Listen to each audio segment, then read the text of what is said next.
માણાવદર શહેરમાં ચોમાસા પૂર્વે પાણી ભરાવાની સમસ્યા અને ટ્રાફિકની જટિલ સ્થિતિને ઉકેલવા વહીવટીતંત્ર દ્વારા મેગા દબાણ હટાવ ઝુંબેશ શરૂ કરવામાં આવી છે. મામલતદાર મહેશ શુક્લના માર્ગદર્શન હેઠળ બાંટવા રોડ સહિતના મુખ્ય વિસ્તારોમાંથી ગેરકાયદેસર દબાણો દૂર કરાઈ રહ્યા છે. ગત વર્ષે દબાણોને કારણે સોસાયટીઓમાં પાણી ભરાતા સ્થાનિકોએ રજૂઆતો કરી હતી.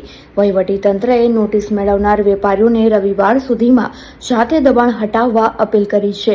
સોમવાર સવારથી સિટી વિસ્તારમાં અન્ય સ્થળોએ વહીવટીતંત્ર દ્વારા બુલડોઝર ફેરવી કડક કાર્યવાહી હાથ ધરવામાં આવશે. જી સાહેબ, ઓકે.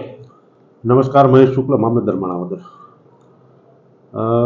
ગત રોજથી અત્યારે માણાવદર શહેરમાં જે મુખ્ય રસ્તાઓ છે એની ઉપરના દબાણો દૂર કરવાની કાર્યવાહી ગઈકાલથી ચાલુ કરવામાં આવી છે. આજે પણ લગભગ 6:30 સુધી એ કાર્યવાહી ચાલુ રહેશે. હાલમાં બાંટવા રોડ ઉપર જે પીજીવીસીએલ છે એની આગળના ભાગમાં દબાણ હટાવની કામગીરી હાલમાં ચાલુ છે.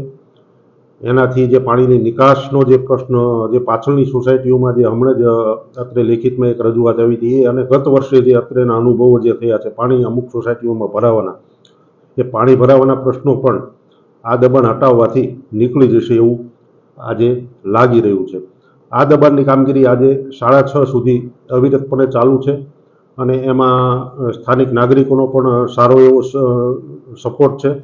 તેઓના પણ મંતવ્યો સારી રીતે આવેલા છે કે ભાઈ કામગીરી માણાવદર શહેરમાં ઘણા વર્ષો બાદ આવા પ્રકારની થયેલી છે, એટલે એવા મંતવ્યો પણ મળ્યા છે.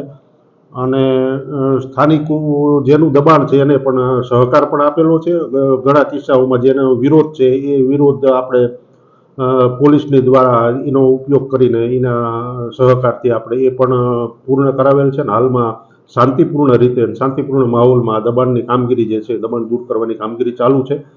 શનિ અને રવિ 2 દિવસ રજા છે, એટલે સોમવારથી ફરી પાછું સિટી વિસ્તારની અંદર જે વિસ્તારોમાં દબાણ છે, અગાઉ જ્યાં જ્યાં નોટિસો અપાયેલી છે એ તમામ વિસ્તારોમાં આ દબાણ દૂર કરવાની કામગીરી સોમવારથી ફરીથી સવારના 9 વાગ્યાથી અવિરતપણે ચાલુ કરવામાં આવશે. અને એમાં તમામ નાગરિકોને પણ મારી વિનંતી છે.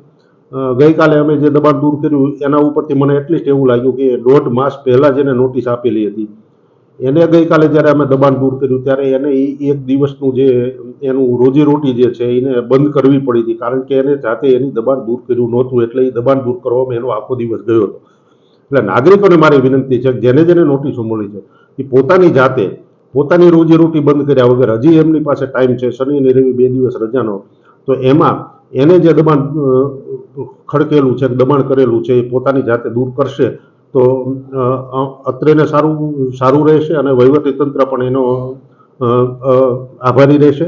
એટલે તમામ નાગરિકોને મારે ફરી વિનંતી છે કે ભાઈ આ તંત્રની જે કામગીરી છે એમાં પૂર્ણ સહકાર આપે અને સહકારની ભાવનાથી આફ્ટર ઓલ માણાવદરનો વિકાસ અને માણાવદર એ આપણું તાલુકા મથક છે એ તાલુકા મથક એક સારું પ્રગતિ કરે એવું આપણે તમામ ઈચ્છીએ છીએ. એના માટે તમામને સહકાર આપવા વિનંતી કરવામાં આવે છે. અસ્તુ. ભારત માતા કી જય.